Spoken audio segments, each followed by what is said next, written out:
नमस्कार, आप देख रहे हैं 4 पीएम और मैं हूं अभिषेक मिश्रा। उपेंद्र कुशवाहा ने अपनी पार्टी के सभी नेताओं को दिल्ली बुला लिया है। उपेंद्र कुशवाहा के बेटे दीपक प्रकाश विधान परिषद के उम्मीदवार नहीं बनाए गए और जब ये खेल हुआ उपेंद्र कुशवाहा के साथ, विधान परिषद के उम्मीदवारों ने नामांकन कर दिया और इस फहरिस्त में, इस लिस्ट में दीपक प्रकाश नहीं थे।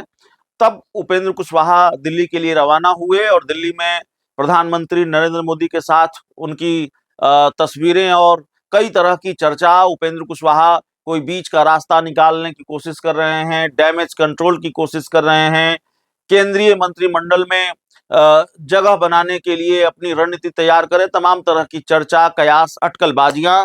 और इस बीच आज उपेंद्र कुशवाहा की पार्टी आरएलएम के लिए बहुत खास दिन है। उपेंद्र कुशवाहा की पार्टी के जो जितने विधायक हैं, 4 विधायक हैं, चारों दिल्ली में।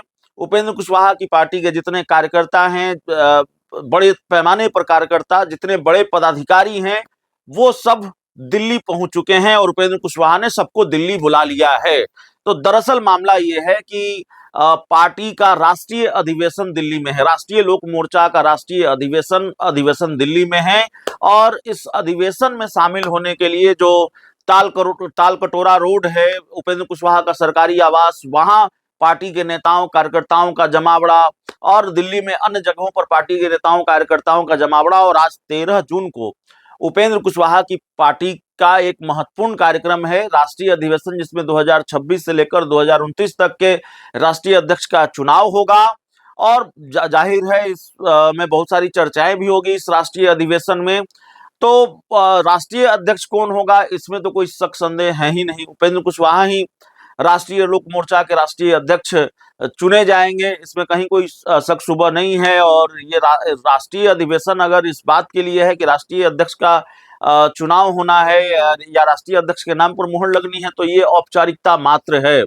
तो दिल्ली में उपेंद्र कुशवाहा की पार्टी के बड़े बड़े नेता, और अब देखना है कि दिल्ली के बाद उपेंद्र कुशवाहा का जो अगला रुख होगा वो क्या होगा।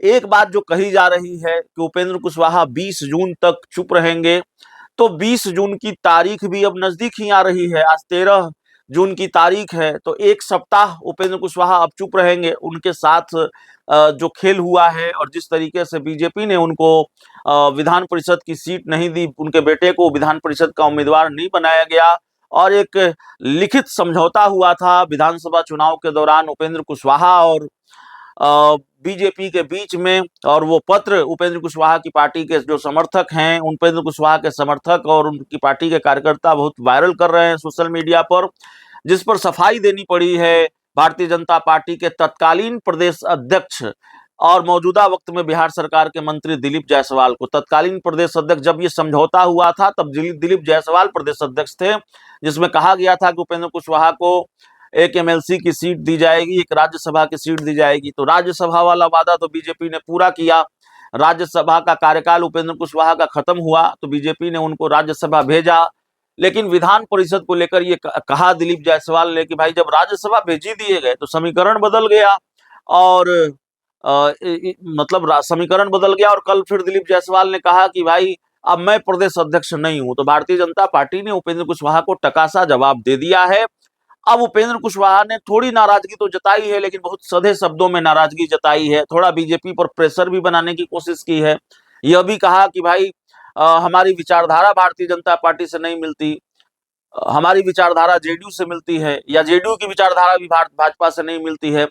तो सधे अंदाज में, या फिर उनसे सवाल पूछा गया कि भाई आपके बेटे को बीजेपी ने एमएलसी उम्मीदवार नहीं बनाया, या बीजेपी ने जो वादा पूरा किया वो पूरा नहीं किया, तो उन्होंने कहा कि जिन्होंने वादा किया था उन्हीं से जाकर पूछिए। तो 20 जून की बात हम इसलिए कह रहे हैं कि 20 जून तक उपेंद्र कुशवाहा चुप रहेंगे।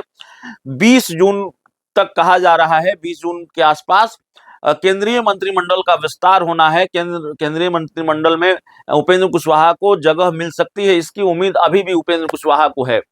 और उपेंद्र कुशवाहा उम्मीद के मामले में उम्मीद पर बड़ा भरोसा करते हैं और अपनी उम्मीद नहीं छोड़ते हैं। आपको याद होगा कि जब ये तय हो गया तकरीबन कि उपेंद्र कुशवाहा के बेटे विधान परिषद नहीं जा रहे हैं, और जब उनसे पूछा गया कि भाई बीजेपी ने आपको उम्मीदवार नहीं बनाया आपके बेटे को, तब भी उन्होंने कहा कि अरे भाई नामांकन की आखिरी तारीख में अभी वक्त बाकी है, इतना बेचैन क्यों हो रहे हैं, इंतजार तो कर लीजिए।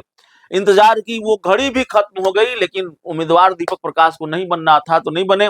तो उपेंद्र कुशवाहा ने अभी उम्मीद पाल रखी है कि उनको शायद केंद्रीय मंत्रिमंडल में जगह मिल जाए, और अगर केंद्रीय मंत्रिमंडल में जगह नहीं मिलेगी तो फिर ये बड़ा सवाल है, अगर मगर का सवाल है, बड़ा हाइपोथेटिकल क्वेश्चन है कि अगर उपेंद्र कुशवाहा को केंद्रीय मंत्रिमंडल में जगह नहीं मिलती और बीजेपी एक बड़ा झटका पहले ही दे चुकी है, उनको एमएलसी की सीट प्रॉमिस करके नहीं दिया है, तो फिर क्या उपेंद्र कुशवाहा एनडीए में बने रहेंगे? और बने रहेंगे तो फिर कैसे बने रहेंगे? क्योंकि जेडीयू भी एक तरह से आंख तरेर ही रही है, जेडीयू की तरफ से आने वाले बयान के बारे में हम आपको लगातार बता रहे हैं। और दूसरा सवाल है कि अगर नहीं बने रहेंगे तो फिर उपेंद्र कुशवाहा के पास विकल्प क्या है? प्रशांत किशोर की तरफ जाएंगे, क्योंकि ये खबर यह भी आती रही है, हमारे पास जो जानकारी है कि प्रशांत किशोर के संपर्क में है, तो प्रशांत किशोर की तरफ जाएंगे, या फिर तेजस्वी यादव के साथ जाकर खीर पकाएंगे। कभी उपेंद्र कुशवाहा ने कहा था कि हम लोग खीर पकाएंगे, इस तरह की बात उन्होंने कही थी। तेजस्वी यादव से नजदीकियां बड़ी थी, महागठबंधन में वो गए थे। तो उपेंद्र कुशवाहा का अगला कदम क्या होगा ये देखना होगा, लेकिन 20 जून तक कम से कम उपेंद्र कुशवाहा खामोश हैं।